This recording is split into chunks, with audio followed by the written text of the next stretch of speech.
El Pozo de las Brujas. Historia escrita y adaptada por Eduardo Liñán para relatos de horror. Hace algunos años trabajaba para una empresa transportista. Primeramente lo hice como operador y después me asignaron una oficina en una zona cañera al norte de San Luis Potosí. Mi trabajo era coordinar los grandes camiones que llevaban la caña de azúcar a procesar y muchas veces tenían que andar en campo para supervisar los trabajos. En aquel entonces me acompañaba mi mujer y un par de hijos que estaban en la secundaria. Lo primero que hicimos fue buscar una casa en un pueblo cercano a la compañía cañera. Eso fue lo complicado. No podíamos encontrar quien nos rentara un lugar, teniendo que trasladarnos a una comunidad en donde la compañía había levantado casas para el personal clave. Y una de estas casas estaba ubicada en una zona montada en la que nadie quería vivir, al menos según contaban los hombres que trabajaban conmigo. El estar en este lugar no lo hizo mejor.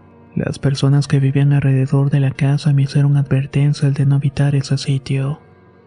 Recuerdo que una tarde, cuando ya había cerrado el trato con la compañía que se encargaba de la renta de la casa, me detuve a tomar un refresco en una tiendita de la localidad en donde atendía a un viejo muy mayor.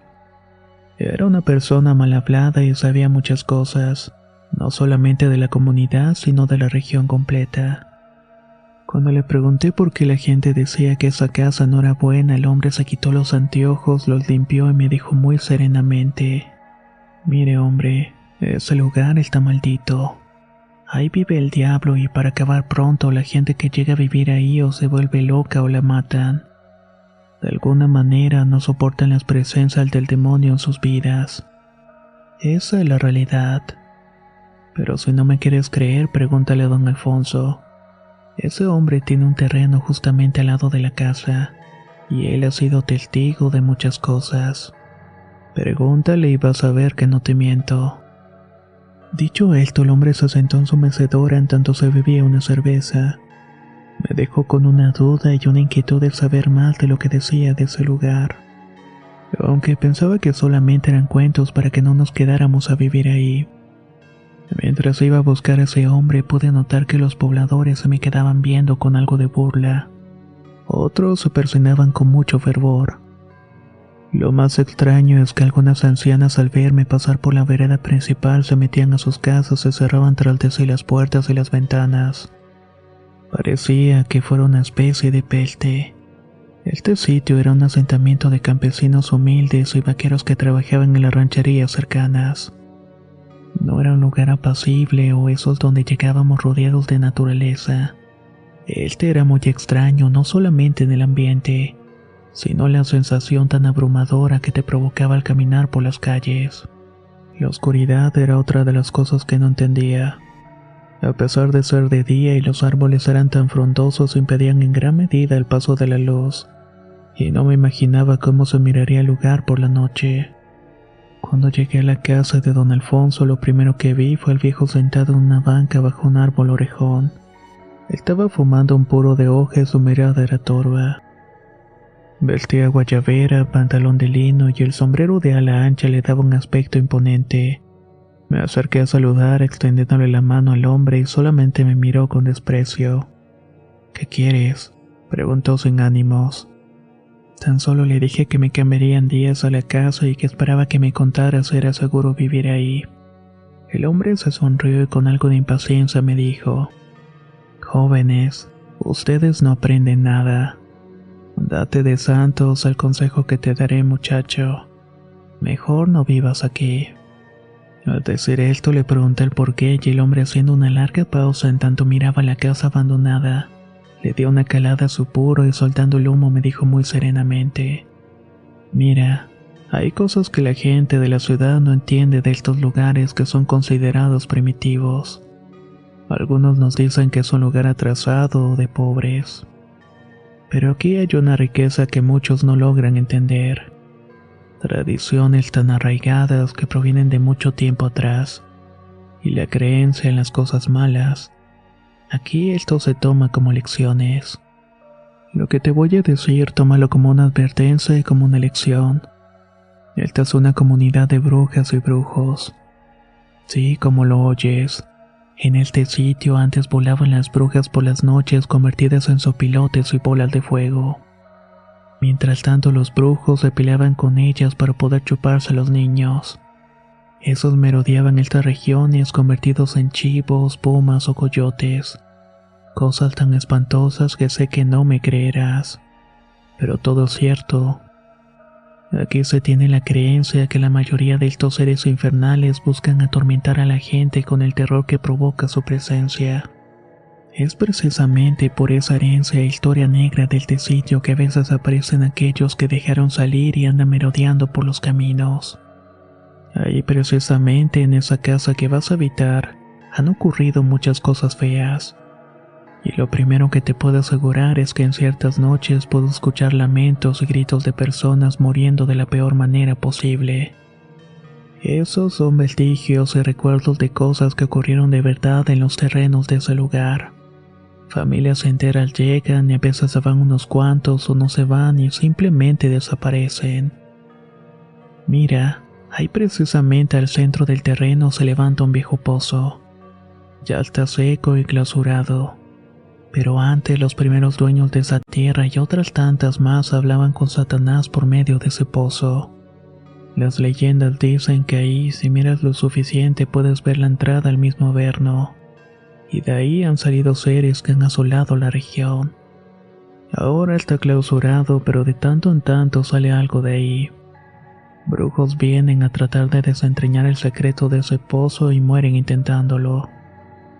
Te vas a topar con presencias y sombras más oscuras que la noche merodeando por la casa. A veces puedo escuchar como voces de ultratumba salen de la boca de ese lugar, siempre pidiendo clemencia o quejándose de forma desgarradora. Es horrible, ¿sabes? Aún para un hombre como yo que nada más le importa. Yo duermo con el miedo de terminar en el fondo de ese maldito lugar, siendo arrastrado por esas inmundas entidades, así como lo han hecho con otras personas que han llegado a vivir ahí. Todo comenzó hace muchos años cuando esta tierra le pertenecía al pueblo indígena de esta zona, los cuales vivían según sus tradiciones, pero con el tiempo y la modernidad poco a poco se fueron desplazando. Pero algunos cuantos que tenían el diablo a su lado, por llamarlo de alguna manera, se quedaron, viendo en la gente inocente una oportunidad de prevalecer. No se sabe muy bien la época en la que uno de esos indígenas provocó el terror en esta región. Era un viejo brujo que tenía mucho conocimiento ancestral y precisamente hizo aquel pozo para llamar a los espíritus del inframundo. Querían que le diera poderes de transformación. Y era cierto. Los pobladores de aquella época decían que el agua que salía de ese lugar le daba poderes al brujo huasteco para convertirse en el animal que quisiera. Pero además la vida eterna, pues decían que tenía muchos años. Se convertía en una especie de felino luna llena y su instinto lo hacía matar. Fue así que comenzó una época de terror. Su lujuria y sed de sangre era insaciable. Robaba mujeres, despedazaba hombres y dejaba chamacos a medio masticar en las cañas. Fueron noches interminables en las que ese ser infernal merodeaba los caminos de la región. Y al amanecer venía y se metía en ese pozo para recuperar su forma humana. Así duró muchos años, provocando el miedo y viviendo una vida de hombre por las mañanas. La gente que lo llegó a conocer le tenía mucho miedo y lo evitaban. Todo el mundo sabía quién era el brujo y de lo que era capaz de hacer. Pero sus días estaban contados cuando se robó la hija de un hacendado que no tuvo reparo en cazar al brujo nahual. Pasó muchas noches en vela y persiguiéndolo hasta que lo hirió de muerte y lo arrojó al pozo para después sellarlo. Por suerte encontró a su hija viva, pero la habían deshonrado.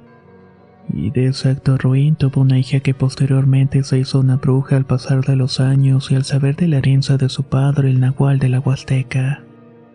Siendo adulta, esa mujer era de una belleza sin igual, pero tenía mala entraña, pues seducía a los hombres para después matarlos y ofrecerlos en sacrificio. Decía que arrojaba los restos en el pozo donde habían arrojado a su padre años antes. Pensaba que con la sangre y los huesos de esos hombres incautos que llegaban a engatusar a su padre reviviría.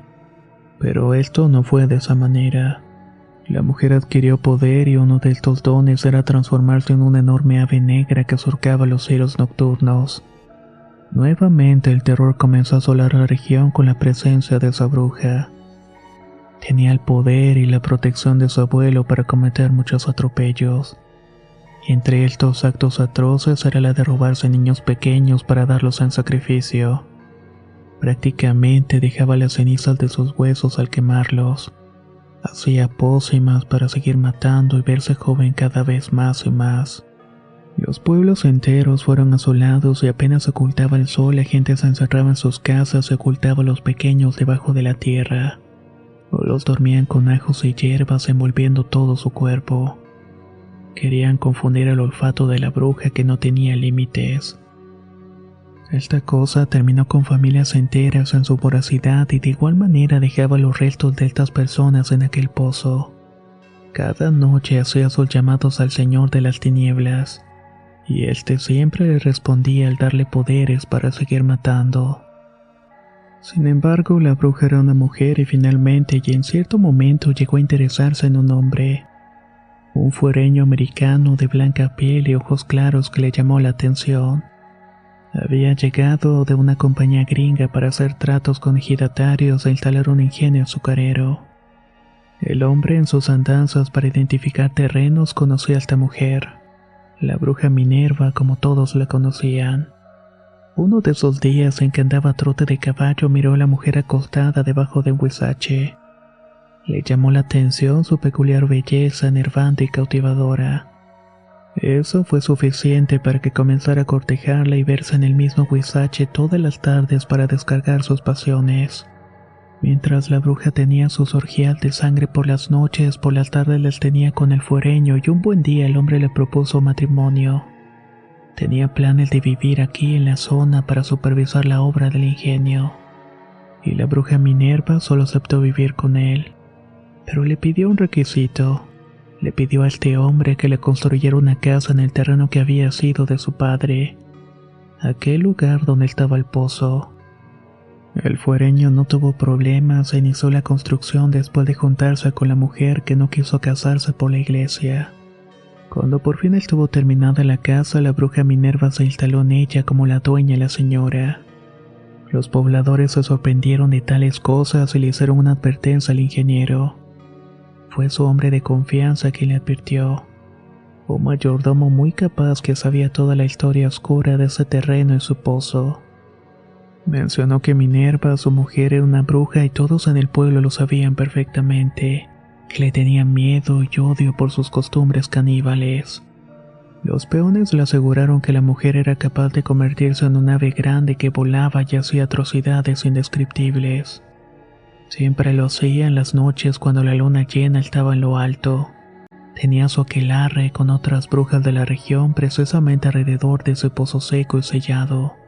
De ahí esperaba ver salir a su padre, otro brujo poderoso y siniestro que fue abatido años atrás. El fuereño no entendió nada de lo que le estaban diciendo, pero el mayordomo le advirtió: «Señor, su mujer es una nahuala muy peligrosa. Será mejor que ande con cuidado y no se descuide. Si no me cree, sígala una noche y verá que no le mentimos». El hombre tuvo sus dudas y no creía en nada de eso.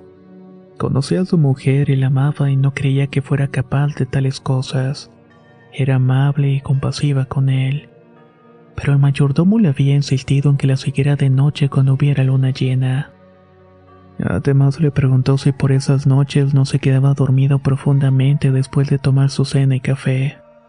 Al responderle que sí, le dijo que esa noche no cenara y tomara nada para que descubriera la verdad. Así lo hizo y el ingeniero no tomó la cena, diciéndole a su mujer que tenía que ir a trabajar al ingenio durante toda la noche, que no volvería hasta la mañana siguiente. Pero pasada la medianoche regresó a su casa sin